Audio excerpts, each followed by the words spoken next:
أيها الإخوة، إن هذه الندوة لو أحصينا كلمات ندوة العلماء لتلخصت في 11 حرفا، وكل حرف من ندوة العلماء يدل على معنى غزير وعلى مفهوم واسع وعلى مدلول كبير. فالنون يدل على النور، والنون يدل على النصيحة، والدال يدل على الدعوة والدقة في الأمور، والواو يدل على الولاء والوفاء، والتاء يدل على التوحيد وكذلك التمسك بالكتاب والسنة، والألف يدل على الأمانة والأصالة، واللام يدل على لم الشمل وجمع الكلمة، والعين يدل على العربية والعلو والعظمة، وكذلك الميم يدل على المحبة والمجاراة، وأمثال ذلك من الكلمات.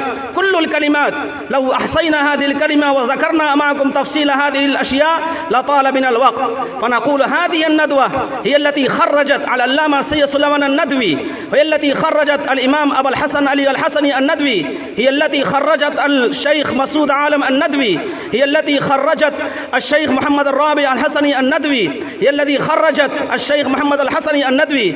فهؤلاء هم أرباب الأقلام الجرية، ولو صح التعبير لقلنا إنهم ملائكة البيان ورسل الكلام، تعترف العرب العرباء ببلاغتهم وبفصاحتهم.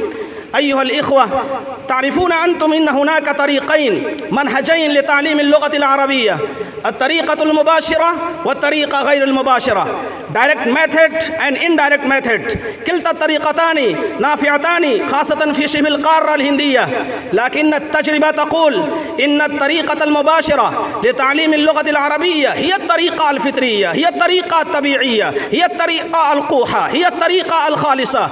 كلما خضنا في هذه الطريقة استفدنا استفادة كاملة وجنينا ثمارا يانعة جنية.